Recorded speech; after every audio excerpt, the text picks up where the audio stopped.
김선재는 미소의 기일을 맞아 준비한 국화 한 다발을 마구 짓밟으며 죽은 미소는 우리 딸이 아니라고 소리쳤습니다. 잘됐지 뭐야. 민강유통의 후계자 민세리가 우리 딸이라고. 루시아는 구석 의자에 몸을 웅크린 채 떨리는 손으로 얼굴을 감쌌습니다. 세리가 내 딸. 그 사실은 이미 머리로는 받아들였습니다. DNA 검사 결과도 확인했고 공실장의 증언도 들었습니다. 20년 전 그 잔혹한 바꿔치기의 진실을 말입니다. 하지만 더 견딜 수 없는 건 다른 것이었습니다. 미소는 내 딸이 아니었다는 것. 루시아의 가슴은 찢어지는 것 같았습니다. 아니야. 아니야. 그녀는 작게 중얼거렸습니다. 미소는 내 딸이야. 내가 낳았어. 내가 키웠어. 하지만 현실은 냉혹했습니다. 미소는 민경채와 정호세 사이에서 태어난 아이였습니다.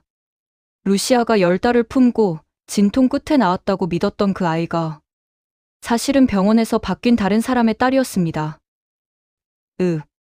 루시아는 목을 놓아 울기 시작했습니다.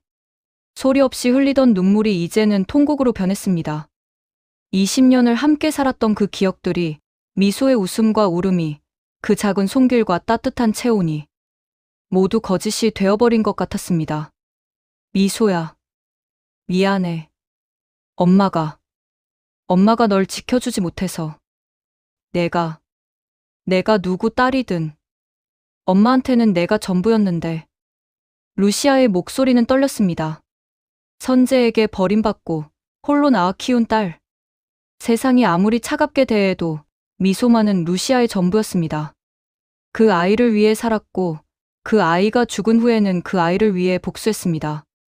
그런데 이제 와서 그 아이가 자신의 핏줄이 아니었다는 것을, 민경채의 딸이었다는 것을 어떻게 받아들일 수 있단 말입니까? 내가 어떻게. 루시아는 바닥에 주저앉아 무릎을 끌어안았습니다. 미소는 내 딸이야. 내 딸이라고. 그녀의 울음소리는 새벽의 고요를 찢었습니다. 밤은 깊어갔지만 루시아의 눈물은 멈추지 않았습니다.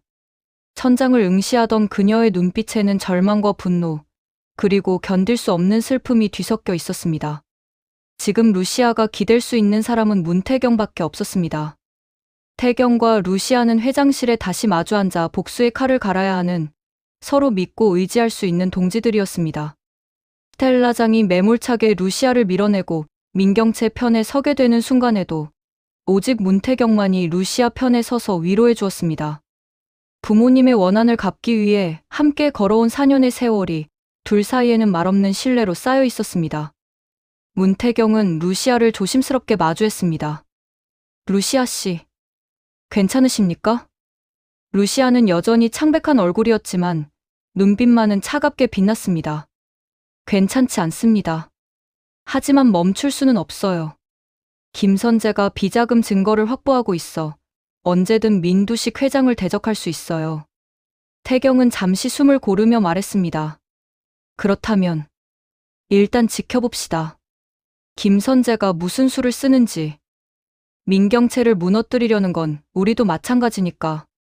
그는 조심스럽게 다시 물었습니다. 하지만 세리 양은 어쩌실 겁니까? 루시아는 대답하지 못했습니다. 그저 창밖을 바라보며 입술을 깨물 뿐이었습니다. 서울 도심의 빌딩 숲이 저 멀리 흐릿하게 보였고 그 위로 먹구름이 드리워지고 있었습니다. 문태경은 루시아의 어깨가 미세하게 떨리는 것을 보았습니다. 그녀가 얼마나 큰 고통 속에 있는지 그는 충분히 알고 있었습니다. 루시아 씨, 무리하지 마십시오. 지금은 쉬어도 됩니다. 하지만 루시아는 고개를 저었습니다. 아니요, 태경 씨. 지금 쉬면 모든 게 무너질 것 같아요. 버텨야 해요. 끝까지. 그녀의 목소리는 가늘게 떨렸지만 그 안에는 단단한 결의가 담겨 있었습니다. 민강유통 본사 이사회 개최를 앞두고 있었습니다. 민수정 상무는 자기 자리가 오빠 민지섭으로 교체되는 것을 우려했습니다. 민경채가 민지섭을 밀어 올려 자신을 축출하려 한다는 정보를 입수한 그녀는 먼저 뉴스거리를 터뜨리기로 결심했습니다. 선수를 치지 않으면 자신이 당할 판이었습니다. 모든 준비는 민수정 라인을 지켜온 오이사가 마쳤습니다. 오이사는 20년 넘게 민강유통에서 일하며 온갖 비밀들을 손에 쥐고 있던 사람이었습니다. 민경채가 세리를 낳고 숨겨온 사실도, 민두식 회장이 식물인간 상태로 요양원에 있다는 사실도 그는 모두 알고 있었습니다. 이사회 개최 전날 뉴스를 터뜨리기로 한 것입니다. 일단 사람들이 떠들면 진실이 되는 세상이었습니다.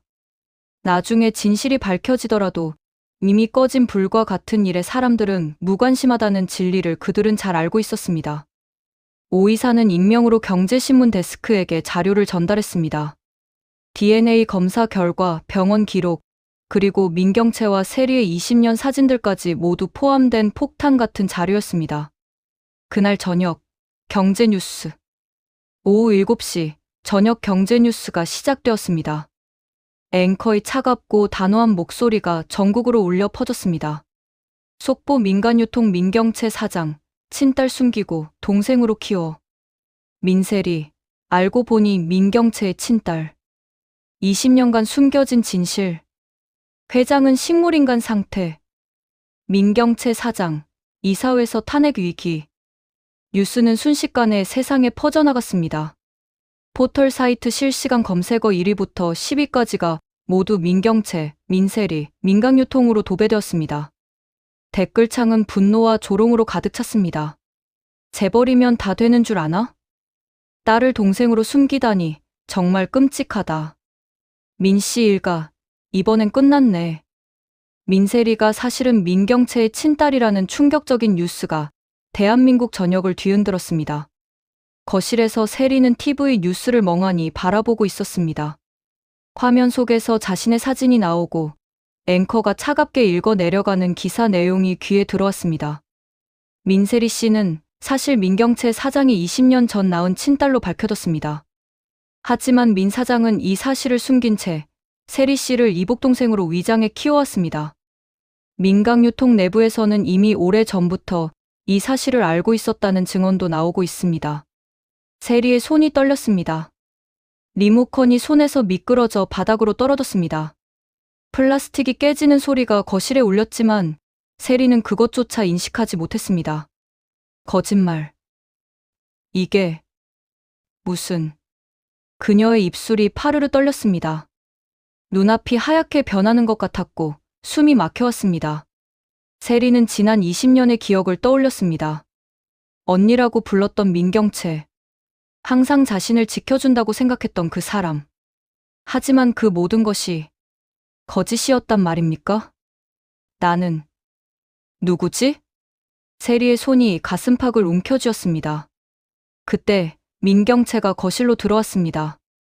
그녀의 얼굴은 창백했고 눈빛은 흔들리고 있었습니다. 회사에서 급히 달려온 듯 코트도 제대로 벗지 못한 상태였습니다. 세리야. 언니. 세리는 떨리는 목소리로 물었습니다. 이게 사실이에요? 내가 정말 언니 딸이에요? 민경채는 대답하지 못했습니다. 그저 고개를 떨구며 입술을 깨물 뿐이었습니다. 그녀의 침묵이 곧 대답이었습니다. 세리는 비명처럼 외쳤습니다. 왜요? 왜 숨긴 거예요? 왜 나한테 거짓말한 거예요? 나는 대체 누구예요? 세리는 주저앉아 울기 시작했습니다. 20년간 쌓아온 정체성이 한순간에 무너져 내렸습니다. 자신이 누구인지, 어디서 왔는지, 무엇을 믿어야 하는지. 모든 것이 흔들렸습니다. 민경채는 떨리는 손으로 세리에게 다가갔습니다. 미안해. 세리야. 언니가. 아니, 엄마가. 하지만 그때 나도 어렸고 아버지 말씀을 거역할 수 없었어. 너를 지키고 싶었어. 하지만 세리는 민경채의 손을 뿌리쳤습니다. 가까이 오지 마세요. 당신도 날 이용한 거잖아요. 모두 날 이용했어요. 나는 그냥 도구였어요. 세리의 울음소리는 집 안을 가득 채웠습니다. 그녀는 바닥을 치며 울부짖었고 자신의 머리카락을 쥐어뜯었습니다. 숨이 막혀 헐떡이기 시작했고 눈빛은 초점을 잃어갔습니다. 세리야, 세리야. 민경채가 다급하게 세리를 붙잡았지만 세리는 이미 정신을 잃어가고 있었습니다. 세리가 울다가 기절하기를 반복하자 민경채는 결국 정신병원으로 세리를 옮기기로 했습니다. 세리는 자살 시도까지 갈 수 있는 히스테리컬한 상태였습니다. 의사는 급성 스트레스 장애와 해리성 정체성 혼란을 진단했습니다. 이런 사태가 일어난 것에 대해 민수정은 자기가 벌인 일이 아니라는 태도를 일관하며 가족들에게 놀란 표정을 지었습니다. 세상에, 이게 어떻게 된 일이에요? 누가 이런 짓을. 민수정은 능숙하게 연기했습니다. 마치 자신도 피해자인 양 눈물까지 흘렸습니다. 세상은 충격에 빠졌습니다. 하지만 진짜 진실은 아직 아무도 몰랐습니다. 세리가 사실은 루시아의 친딸이라는 것을, 그리고 미소가 민경채의 친딸이었다는 것을. 그 진실의 무게는 여전히 루시아의 어깨를 짓누르고 있었습니다. 루시아는 울부짖는 세리에게 더 이상 감당하기 힘든 얘기들을 차마 풀어놓지 못했습니다. 자기 자신도 아직 추스리기 힘들었습니다. 병실 창문 너머로 세리를 바라보는 루시아의 눈에는 눈물이 고여 있었습니다. 미소야. 세리야. 엄마는 어떻게 해야 하니? 한편 변두리 요양원에 누워 지내는 민두식에게 스텔라장이 찾아왔습니다. 요양원 복도는 어둡고 쓸쓸했습니다. 소독약 냄새가 코를 찔렀고 어디선가 노인의 신음소리가 새어나왔습니다. 스텔라장은 민두식의 병실 문을 열고 들어섰습니다. 침대 위에는 몸을 가누지 못하고 산송장 같은 민두식이 누워 있었습니다. 한때 재계를 주름잡던 남자의 모습은 온데간데 없었습니다. 스텔라는 차갑게 웃으며 침대 가까이 다가갔습니다. 민두식 회장님. 아직 살아 계시네요. 그녀의 목소리는 도끼로 가득했습니다. 나 기억하시죠? 정우세의 어머니, 스텔라장이에요. 당신이 내 아들을 죽였어요. 스텔라는 민두식의 얼굴을 내려다보며 저주를 퍼부었습니다. 천벌을 받은 거예요. 당신은 이렇게 산송장처럼 누워서 아무것도 할 수 없는 꼴로 살아가는 게 천벌이에요. 앞으로 민강유통은 민경채가 장악할 거예요. 결국 내 손녀 민셀이 차지가 될 겁니다. 당신이 평생 일궈온 모든 것이 내 손녀 것이 되는 걸 눈뜨고 지켜보세요. 스텔라는 비웃음을 날렸습니다. 민두식, 당신은 아무것도 할 수 없어요. 그냥 여기 누워서 썩어가세요. 분이 차오른 민두식의 눈이 번뜩였습니다. 목울대가 위로 치솟고 굳어있던 손가락이 미세하게 떨렸습니다. 침대 시트가 그의 소나귀에 구겨졌습니다. 민두식은 가까스로 손발을 움직여 보기 시작했습니다. 온몸의 근육이 비명을 지르는 것 같았지만 그는 분노로 이를 악물었습니다. 내가 이렇게 무너질 수는 없어. 절대로. 이 장면들을 목격했던 모태주는 복도 구석에 서서 모든 것을 지켜보고 있었습니다. 요양원 주차장, 깊은 밤. 모태주는 요양원 주차장 구석에 서서 담배를 한 대 피우고 있었습니다. 차가운 밤 공기가 허파 깊숙이 들어갔다 나가는 느낌이 또렷했습니다. 이렇게까지 해야 하나? 그의 시선은 요양원 3층 불이 꺼진 병실 창문을 향해 올라갔습니다. 거기 침대에 묶인 채 눈만 겨우 움직이는 노인이 누워있다는 걸 그는 알고 있었습니다. 재계의 풍운하라 불리던 남자, 민강유통 회장 민두식. 오늘 낮 스텔라장이 그 앞에서 퍼붓고 간 저주가 아직도 귓가에 남아 있었습니다. 앞으로 민강유통은 경채애가 장악할 거야. 결국 내 손녀 세리 차지가 되겠지. 눈뜬 채로 내 자리 뺏기는 꼴 실컷 보고 있어. 그때 침대 위에서 아무것도 할 수 없던 민두식의 눈이 피처럼 붉어졌습니다. 목울대가 위로 치솟고 굳어있던 손가락이 미세하게 떨렸습니다. 그 모습을 옆에서 본 사람은 모태주뿐이었습니다. 미치겠네. 모태주는 담배를 바닥에 비벼 끄고 깊게 한숨을 내쉬었습니다. 스텔라장이 루시아를 광장에서 밀어내듯 버리던 그날의 장면이 떠올랐습니다. 4년 동안 함께 복수판을 깔아온 여자를 한순간에 치워버리던 그 눈빛. 냉정하다 못해 잔인한 그 얼굴. 누님이 틀린 건 아닌데 그래도 이건 선 넘었지. 적어도 마지막 칼은 루시아의 손에 쥐어줘야 한다고 그는 생각했습니다. 미소를 잃고 미쳐버렸던 그 여자, 아무도 믿을 수 없는 세상에서 스스로를 일으켜 세웠던 여자. 그녀에게 최소한 한 번은 선택권을 줘야 한다고. 모태주는 결국 결심했습니다. 회장님, 제가 한 번 선을 넘겼습니다. 그는 중얼거리듯 말하고 요양원 안으로 다시 걸어 들어갔습니다. 담배 연기가 차가운 밤 공기 속으로 흩어져 갔습니다. 병실 안은 희미한 스탠드 조명만 켜져 있었습니다. 산소포와도 모니터의 초록 불빛이 일정한 간격으로 깜빡이고 기계음이 규칙적으로 울리고 있었습니다. 민두식은 오늘따라 눈을 감지 못하고 있었습니다. 기어코 몸 안 어딘가에서 올라오는 분노가 신경말단을 깨우는 듯했습니다. 손가락 끝이 미세하게 떨렸고 턱 근육이 경련하듯 움찔거렸습니다. 그때 병실 문이 조용히 열렸습니다. 회장님. 모태주의 낮고 단단한 목소리가 어둠을 가르며 들려왔습니다. 그는 주변을 한번 훑어본 뒤 병실 문을 안에서 잠갔습니다. CCTV가 달린 방향을 비스듬히 피해 서더니 침대 가까이 다가와 속삭였습니다. 아까 스텔라장 여사님 말씀 다 들으셨죠? 민두식의 눈동자가 아주 조금 위로 떨렸습니다. 그게 이 노인이 할 수 있는 유일한 대답이었습니다.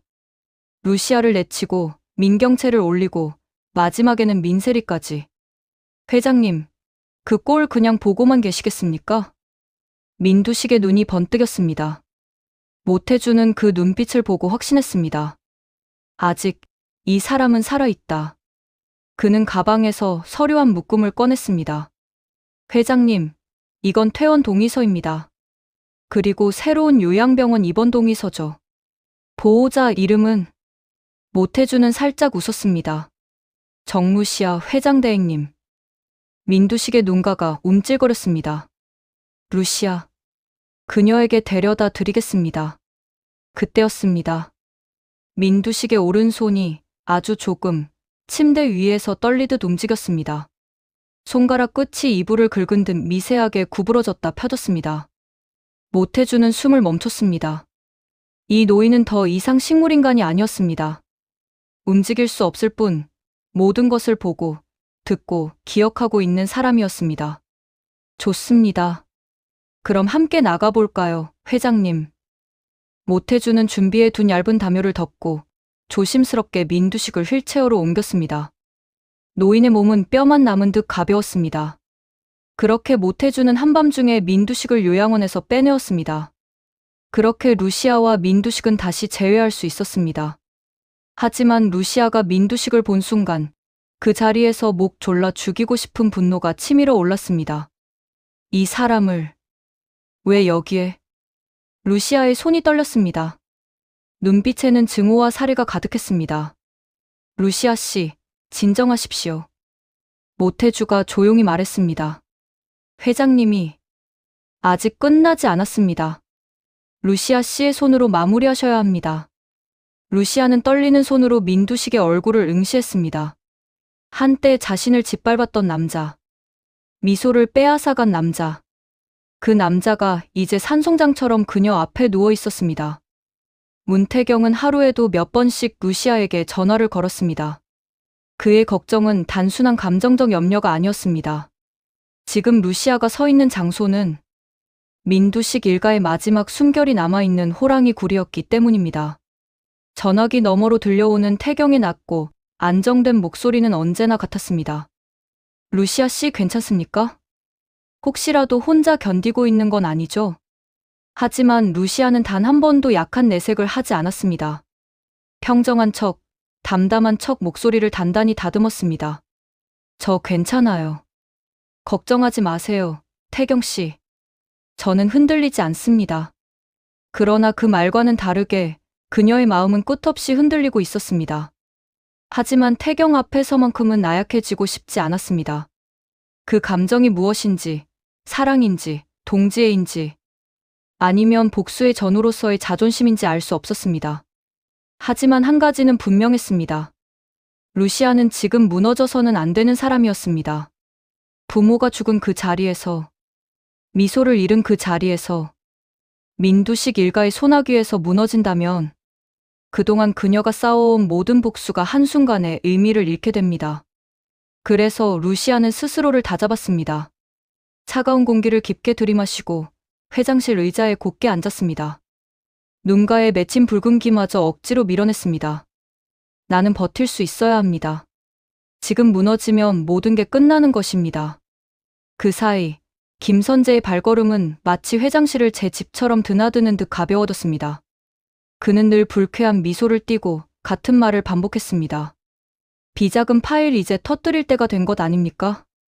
그의 눈동자에는 오직 하나, 민경채를 바닥까지 끌어내리고 싶은 증오심만이 가득했습니다. 물론 그 비자금의 절반 이상은 김선재 스스로가 조성한 것이었습니다. 하지만 그는 천부적으로 계산이 빠른 인간이었습니다. 내부 고발자의 지위를 손에 넣는다면 감옥살이 몇 년쯤은 보석으로 빠져나올 수 있다고 믿었습니다. 그리고 풀려난 이후에는 세리 친권은 결국 애 것이 됩니다. 라는 오만한 환상이 그의 뇌리를 지배하고 있었습니다. 결국 그는 루시아와 태경의 만류에도 불구하고 독단적으로 기자회견을 열어 민두식 일가의 비리를 폭로했습니다. 그날 뉴스앱의 긴급 속보는 쉬지 않고 울렸습니다. 대한민국은 하루 종일 민강유통의 이름으로 덮였습니다. 특검은 즉시 꾸려졌습니다. 민두식 회장에 대한 비자금 조성, 횡령, 사기, 고문검사 조작, 그리고 한성주 문태경 부모 살인교사 의혹까지 모든 사건이 한꺼번에 수면 위로 떠올랐습니다. 병원에서 서서히 회복하던 민두식은 뉴스에서 자신의 이름이 불릴 때마다 가슴이 죄어들었습니다. 결국 압력으로 다시 쓰러져 재판 출두조차 어려운 상태에 놓였습니다. 대신 그의 명령을 충실히 수행했던 민 씨, 일가 구성원들과 법률 그림자였던 김선재 변호사가 차례로 법정에 올랐습니다. 6개월간 지옥 같은 공방 끝에 결국 판결이 내려졌습니다. 민경채 징역 15년, 김선재 징역 20년, 기타 가담 인물들 대부분 실형을 선고받습니다. 마지막 순간까지 민경채의 편에 설 것이라 믿었던 스텔라장은 핏줄에 대한 맹목적 집착 때문에 가장 슬픈 방식으로 몰락했습니다.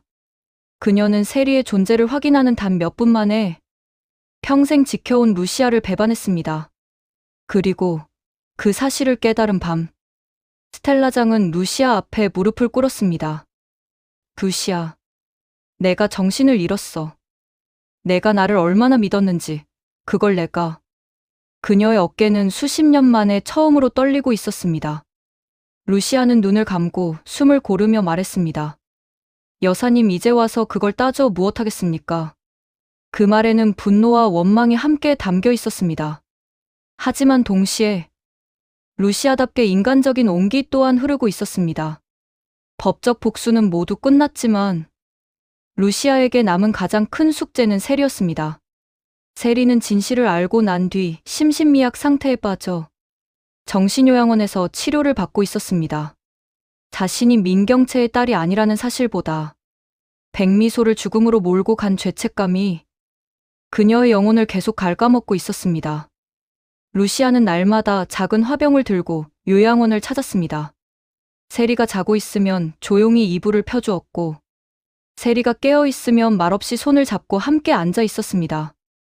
어느 봄날, 햇살이 정원의 잔디 위에 부서지듯 내려앉던 날이었습니다. 루시아는 세리의 어깨 위에 부드럽게 손을 얹었습니다. 세리야, 우린 가족이었습니다. 운명이 장난쳤을 뿐입니다. 나는 내 엄마였고 넌 내 딸이었습니다. 세리는 처음으로 고개를 들고 흐느꼈습니다. 저 정말 용서받을 수 있을까요? 루시아는 세리의 머리를 조심스럽게 감싸 안았습니다. 우리는 결국 두 딸을 가진 엄마와 딸로 다시 만난 것입니다. 미소도 너도 나에게는 둘 다 소중했습니다. 그날 이후 세리의 마음속 깊은 어둠에 아주 작은 틈이 생겼습니다. 그 틈으로 조용한 빛이 스며들기 시작했습니다. 민두식 일가의 모든 비밀과 더러운 일을 처리했던 공 실장은 원래 욕심 많은 사람은 아니었습니다. 그저 살아남기 위해, 혈혈단신으로 사회에 버려지지 않기 위해 민두식에게 붙었던 것입니다. 하지만 40년간 이어진 두 번의 바꿔치기, 그 거짓이 불러온 비극을 직접 바라보며 공 실장은 차츰 자신의 인생 전체가 죄처럼 느껴지기 시작했습니다. 내가 이 모든 걸 만들었습니다. 그는 병원에서, 집에서, 아무도 없는 방에서 혼자 조용히 울었습니다. 그리고 결국 마지막 선택을 고민하기 시작했습니다. 초여름의 한탄강. 잔잔한 물결이 햇빛을 품고 흔들리던 날이었습니다. 공 실장은 찬 물살에 발끝을 담그며 작은 목소리로 중얼거렸습니다. 미안합니다. 모두 정말 미안합니다. 그리고 천천히 한 걸음씩 물속으로 걸어 들어갔습니다. 그는 이름 없는 마지막 희생자였습니다. 누구도 박수치지 않았고 누구도 애도하지 않았습니다. 그러나 그 역시 민 씨, 일가의 거대한 비극의 또 다른 피해자였다는 사실만큼은 누구도 부정하지 못했습니다. 여러분의 구독과 좋아요는 영상 제작에 큰 힘이 됩니다. 감사합니다.